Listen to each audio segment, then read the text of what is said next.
Wir hören Musik. Hä, wieso? Warte mal, Musik hören kann ich doch schon. Boxen aufdrehen, Musik anmachen und los geht's. Ja, das stimmt soweit. Allerdings ist mir in unzähligen Coachings, die ich in den letzten Jahren gemacht habe, immer wieder aufgefallen, dass ich Musik anscheinend ein kleines bisschen anders höre als viele andere da draußen. Und auch wenn es nicht so scheint, ist das aktive Hören von Musik eine wichtige Fähigkeit, die dir gerade bei der Produktion und beim Abmischen deiner Musik dabei hilft, den nächsten Schritt zu machen. Und deswegen hören wir auch Musik. Und zwar zusammen. Und wenn du herausfinden willst, wie ich Musik höre und welche Ideen dabei auch für deine Mixe und deine Produktionen herausspringen, dann bist du hier genau richtig. Ich bin Jonas vom Recording-Blog und los geht's.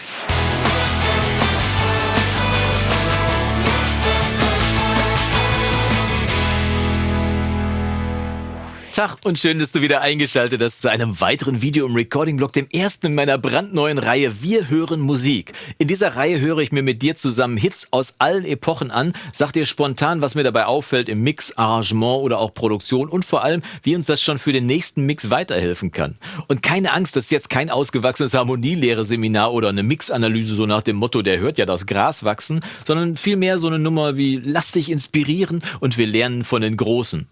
Und von den Großen ist dann vielleicht auch so das nicht ganz das passende Stichwort, denn hochgewachsen ist Bruno Mars zwar nicht gerade, aber er ist trotzdem ein echter Gigant im Bereich Komposition, Arrangement und auch Produktion. Und das eben nicht nur für unzählige andere Künstler, sondern vor allem auch für sich selber.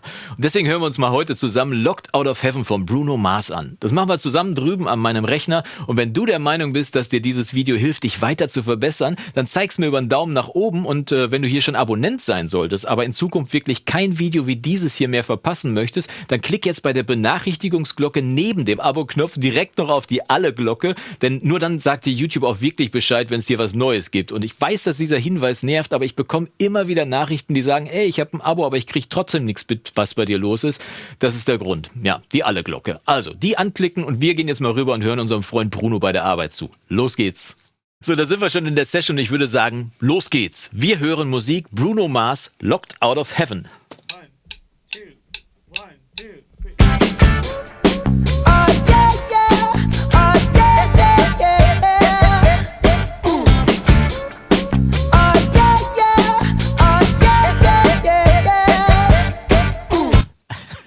Ich kann gar nicht sagen, wie viele Sachen mir hier schon auffallen, die ich einfach großartig finde. Sachen, die mir einfach Begeisterungsgrinsen ins Gesicht treiben, weil ich einfach Spaß daran habe, dass eine Produktion heutzutage noch so klingen kann.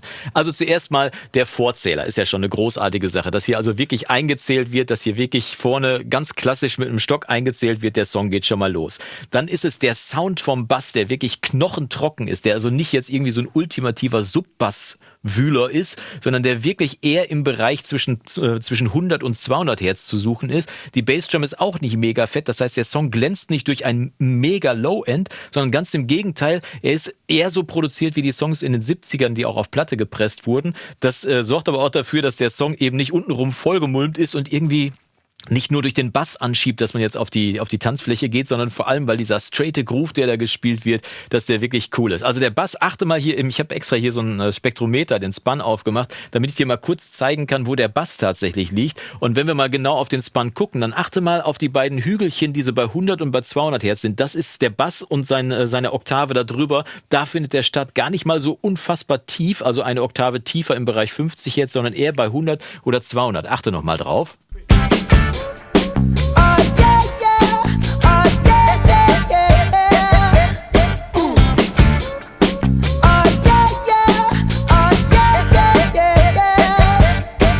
Da kann man es wirklich auch im Analysierer, also im Analyzer, im Spun genau sehen, wo die Frequenzen tatsächlich vom Bass zu suchen sind. Also eben nicht im Bereich unter Hertz, hauptsächlich unter 100 Hertz, sondern vor allem im Bereich zwischen 100 und 200 Hertz. Und da ist der Bass ja dann wirklich auch sehr prominent gespielt hier in diesem Song. Also wirklich klasse Ding. Was mir auch aufgefallen ist, ist natürlich diese zwei Signature-Dinger, die da drin sind. Ne? Auf der einen Seite dieses Hup, Hup, Hup, Hup, Hup, Hup, Hup. Das ist eben nicht nur statisch, sondern variiert von links nach rechts und von rechts nach links wieder zurück. Und auf der anderen Seite haben wir den Sound, der dich immer wieder einlädt, mitzumachen und immer wieder zu versuchen, diesen Punkt zu treffen, wo das eigentlich gesungen wird, weil es scheint nicht so ganz richtig zu sein. Wir zählen mal kurz mit, wo er steckt.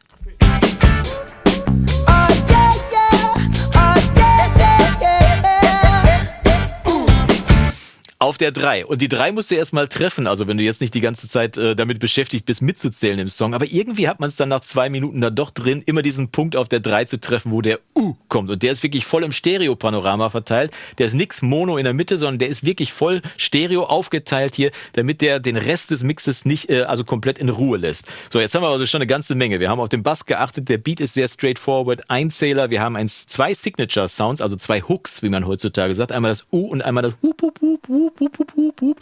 Beide Sounds, an die man sich immer wieder erinnert und worauf man sich auch freut, wenn man den Song hört. Ne? Also wirklich schon eine ganze Menge hier am Anfang reingebaut, was einfach dafür sorgt, dass man sofort gute Laune hat, Bock hat, den Song zu hören. Und das machen wir jetzt auch. Wir hören jetzt mal weiter, wie es weitergeht.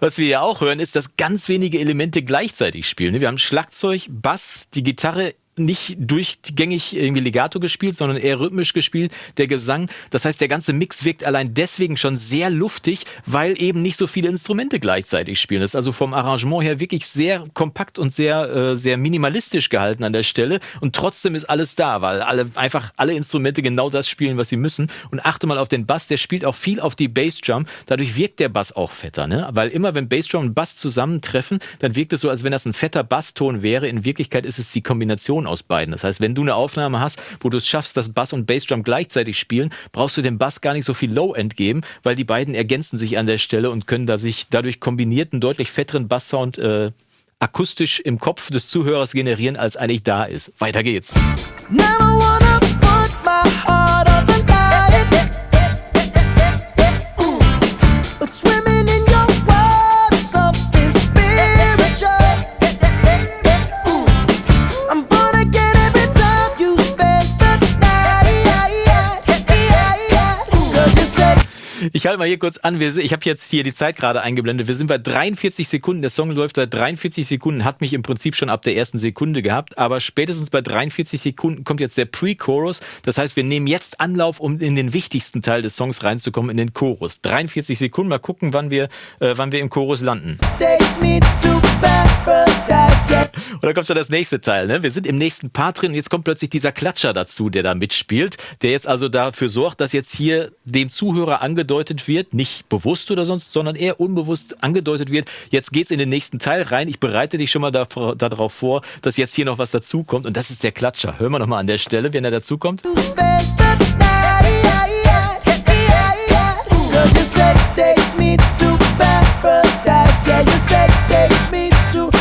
Und der ist Mono in der Mitte und hat überhaupt nicht viele Höhen, sondern ist eher so, der ist eher so im Bereich 300, 400 Hertz zu suchen, wir irgendwie in dem Bereich, oder 250 bis 400 Hertz irgendwie in dem Bereich, Mono in der Mitte und mit so einer kurzen Halbfahne dran und nimmt jetzt wirklich Anlauf mit uns zusammen in den Refrain rein.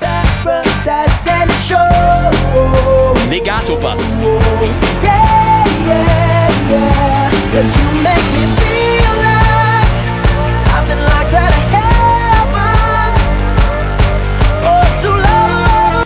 Und das ist jetzt einer meiner Lieblingsteile in diesem Song, denn hier wird jetzt wirklich richtig Stress gemacht und Anlauf genommen, um dich dann in den Refrain zu entlassen, um dir wirklich zu sagen, so jetzt nehmen wir wirklich, jetzt geht's wirklich ab.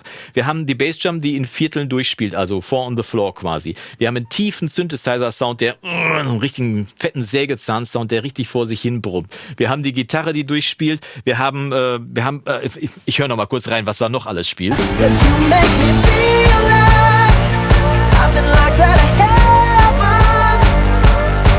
Okay, Delay noch auf dem Gesang, der die Gesangspausen füllt. Wir haben, warte mal, was haben wir noch hier? Genau, den Whoop-Whoop-Whoop-Sound, der die ganze Zeit so vor sich hingeht. Whoop-Whoop-Whoop, der schon fast wie so eine Sirene ist, der die ganze Zeit immer so ein bisschen seine Tonhöhe Richtung Klimax ändert, dann aber wieder zurückspringt und dann erst so, wir hören mal weiter. Gitarre.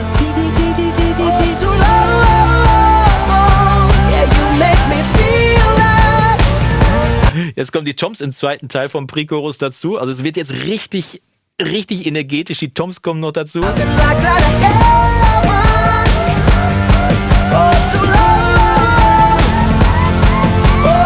Und da kommt jetzt dieses Wup, Wup, Wup, nimmt jetzt richtig Anlauf, wird wie die Sirene immer höher, immer höher, immer höher, um dann aufzuhören im Refrain, wenn es dann wirklich losgeht.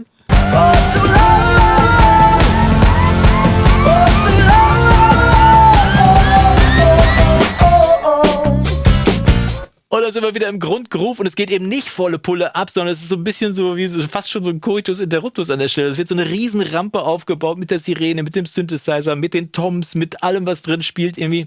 Und dann sind wir wieder im Grundgroove, der durchaus charmant und versöhnlich ist, aber eben nicht so volle Pulle abgeht, sondern uns erstmal in die nächste Strophe mit reinreitet. Aber du merkst dieses Chaos, diese Energie, diesen Stress, den die verursachen, indem sie da einfach das Arrangement dahingehend ändern, dass da alle Sachen passiert sind, die ich dir gerade aufgezählt habe. Das ist ein uralter Trick, indem man die Leute einfach in dem Teil vor dem Refrain so ein bisschen stresst, um dann einen sehr versöhnlichen Refrain zu machen, der vielleicht mit viel Legato gespielt wird, der vielleicht mehr abgeht oder der einfach angenehmer am Ohr ist und eben nicht so viel Stress macht. Das hat so einen erlösenden Charakter und man fühlt sich dann richtig wohl im Refrain und das wird hier wirklich perfekt umgesetzt, auch wenn hier der Refrain noch nicht kommt, weil wir sind noch vor der zweiten Strophe. Los geht's.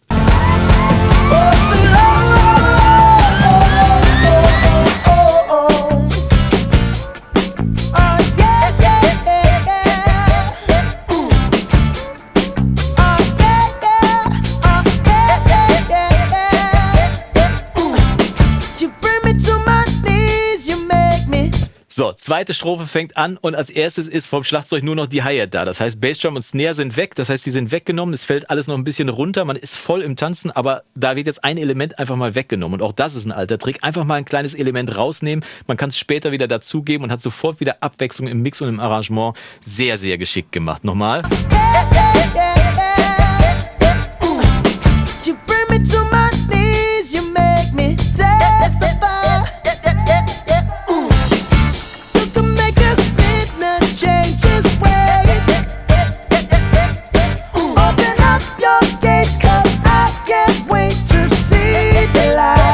Auch diese Gesangszeile, ne, die kann jeder mitsingen auf der Tanzfläche, weil die sich so unterscheidet von dem Rest im Refrain und von dem ersten im Refrain, in der Strophe und in der ersten Strophe vorher auch. Open up your gates, 'cause I can't wait to see the light. Das ist wirklich, man merkt sich das einfach nach dem dritten Mal durchhören, hat man sich die Stelle gehört, allein schon um an der Stelle beim Tanzen auf der Tanzfläche angeben zu können, dass man den richtigen Punkt getroffen hat und dass man den Teil mitsingen kann. Also wirklich auch sehr geschickt, auch textlich hier.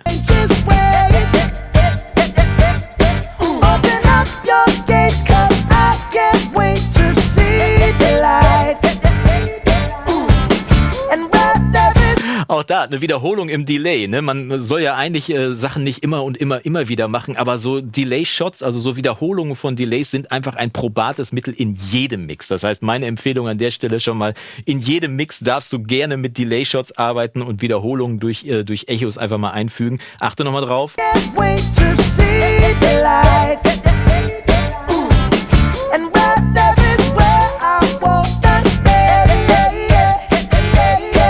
Auch da, die Wiederholung von Yeah, yeah ist auch so eine Hook, die man sich auf jeden Fall merkt und auch die kann man super mitmachen, wenn man sie zweimal gehört hat, kann man sie direkt wiederholen und sagen, hey, ich kenne den Song, Baby, ich bin der Draufhaber auf der Tanzfläche. Und jetzt sind wir aber wieder an der spannenden Stelle. Jetzt geht's wieder in diesen Pre-Chorus rein oder zumindest in den Teil vor dem Chorus, wo jetzt richtig Anlauf genommen wird, wo es stressig wird. Achte wieder auf den Whoop, Whoop, Whoop, wieder immer höher wird hinten raus zur Klimax hin. Und dann in dieser Stelle, kommen wir in den nächsten Refrain rein oder müssen wir doch nochmal eine weitere Strophe ertragen? Hören wir mal.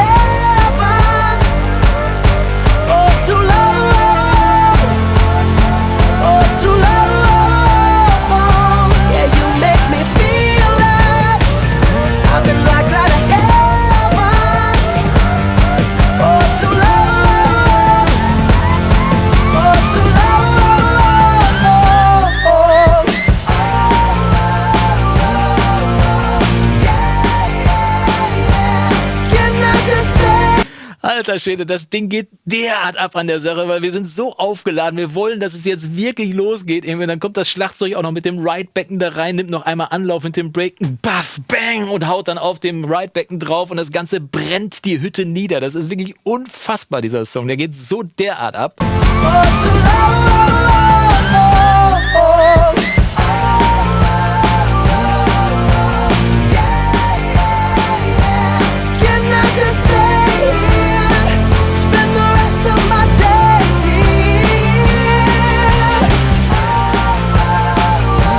Da übrigens ein Wusch an der Stelle, ne? Also diese Wusches, solche Rauschlaute oder so, die sind eben nicht nur in Übergängen zwischen verschiedenen Teilen erlaubt, sondern eben auch durchaus mal, wenn man zwei Refrains miteinander verbindet, also zwei komplette Teile. Achte mal drauf an der Stelle hier. Klingt so ein bisschen wie so ein Becken, ist auch relativ kurz, das heißt, man käme eigentlich gar nicht auf die Idee, da noch eben so einen Wusch hinzumachen, aber die Verbindung zwischen den beiden Refrains ist halt dieses nochmal.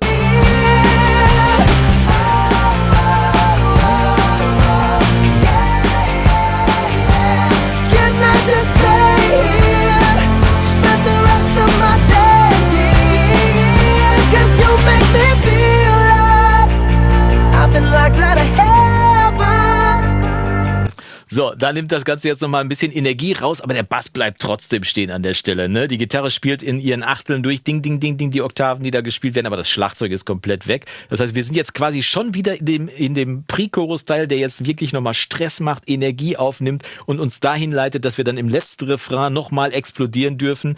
Hoffen wir mal, dass wir da explodieren dürfen. Mal gucken, was er mit uns vorhat, der liebe Bruno. I've been locked out of heaven for too long.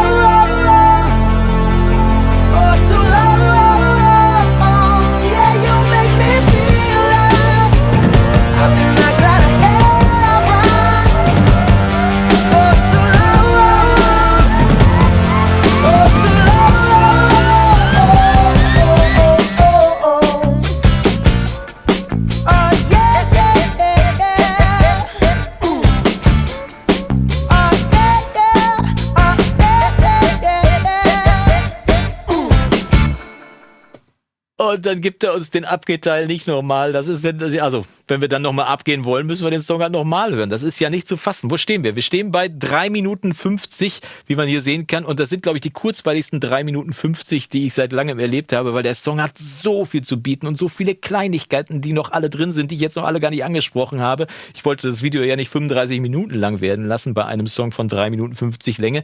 Aber machen wir uns nichts vor. Da ist alles drin. Wir haben im Arrangement unzählige, viele Kleinigkeiten. Du kannst ja mal unten in die Kommentare reinschreiben, was dir noch alles aufgefallen ist. Aber alleine die Rampe, die zum Refrain gebaut wird, dann, dass da eben nicht der Refrain kommt, sondern dass wir wieder in die Strophe reingehen, dass der Stecker gezogen wird, dass der Refrain, wenn es richtig abgeht, aber wirklich eine komplette Erlösung ist für dich als Zuhörer, weil du jetzt richtig ausflippen kannst auf der Tanzfläche, um dann wieder in den Pre-Chorus reinzugehen, nochmal Energie aufzunehmen und dich dann einfach nur in den Strophenpart zu entlassen, damit du den Song auf jeden Fall nochmal hören willst. Also psychologisch, Arrangement, Produktion und auch was den Sound angeht, einfach absolut gut und da muss man wirklich den Hut vorziehen. Lieber Bruno Mars, mach weiter so, ich will noch mehr von diesen Songs hier in Wir hören Musik hören und wenn du auch Songs hören möchtest, die ich mal genau so anhöre, wo ich dir erzähle, was ich alles höre, dann schreib mir deine Vorschläge unten in die Kommentare und ich bin sehr gespannt, welchen Song wir als nächstes machen, wenn wir wieder zusammen Musik hören im nächsten Video von Wir hören Musik. Mach's gut bis dahin und Yassou!